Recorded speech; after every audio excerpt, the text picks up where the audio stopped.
किसी गांव में सिर्फ ब्राह्मण रहते थे। उनका जीवन धर्मनिष्ठ और सादा था। वे सुबह शाम नियमित रूप से पूजा करते थे। चारों वेद उन्हें कंठस्थ थे।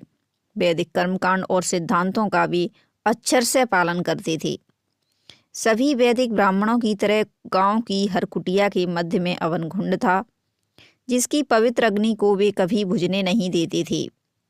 गांव के ऐसे ही एक परिवार में एक रात छोटी पुत्रवधू को लघुशंका लगी। अंधेरे में उसे अकेले बाहर जाते हुए डर लग रहा था, सो उसने कुटिया के बीच में बने हवन कुंड के पवित्र अंगारों पर पेशाब कर दिया। सुबह घर वालों को अंगारों के बीच शुद्ध सोने की सिल्ली मिली। उनकी आंखें फटी की फटी रह गईं। घर का बूढ़ा मुखिया बहुत चतुर था। उसने तुरंत कहा, अवश्य ही किसी ने कुछ गड़बड़ की है,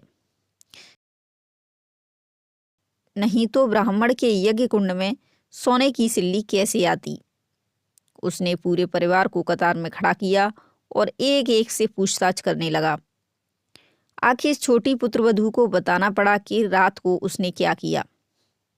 मुखिया ने उसे और सब घर वालों को फिर ऐसी गलती न करने की चेतावनी दी।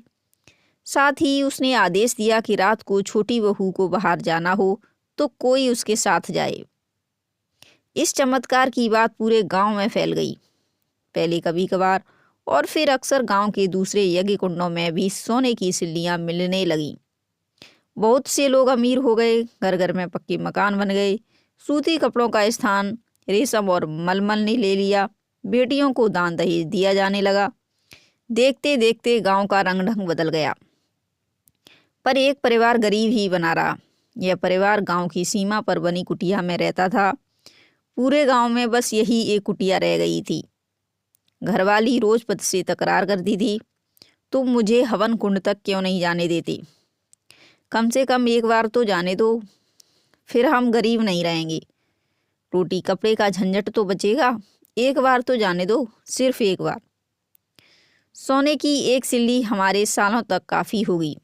उसने पति को बहुत तंग किया, खुशामद की, फुसलाया, अपने सारे दांव पेच अंजवाए, पर उसे निराशा ही हाथ लगी। अमीर बनना कितना आसान था, पर हठी पत्नी ने उसकी अनुमति नहीं दी। एक दिन पत्नी ने ज़्यादा किया तो वह फट पड़ा, जानती हो यह ब्राह्मणों का गांव अब तक क्यों बचा हुआ है? क्रुद्ध पत्नी ने खिल्ली उड़ाते हुए कहा, क्यों? क्या इसलिए कि मुझे यज्ञ कुंड में लघुशंका नहीं करने देते और तुम हमें गरीब ही रखना चाहते हो, जबकि सब पैसे वाले हो गए हैं? यही कहना चाहते हो ना तुम? हाँ, बिल्कुल यही। तुम्हारे कारण ही यह गांव बचा हुआ है। यदि हम भी वही करने लगें जो सब कर रहे हैं या यह गांव छोड़ दें तो यह गांव उजड़ जाएगा। पत्नी को यह निरी सनक लगी। गांव के धनवान तभी तक जीवित हैं जब तक हम दरिद्र बने रहें। पता नहीं तुम अपने आप को क्या समझते हो?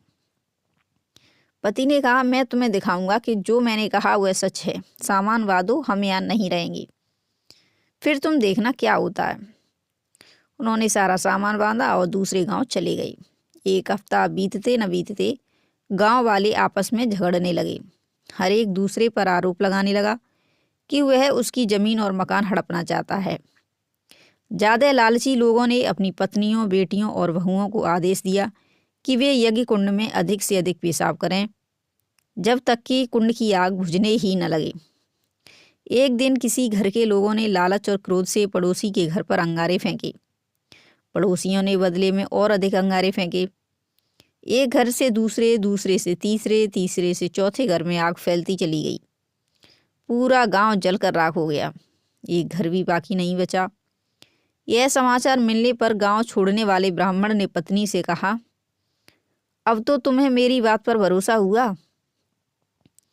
एक आदमी की पुण्याई न केवल उसकी बल्कि साथ वालों की भी रक्षा करती है।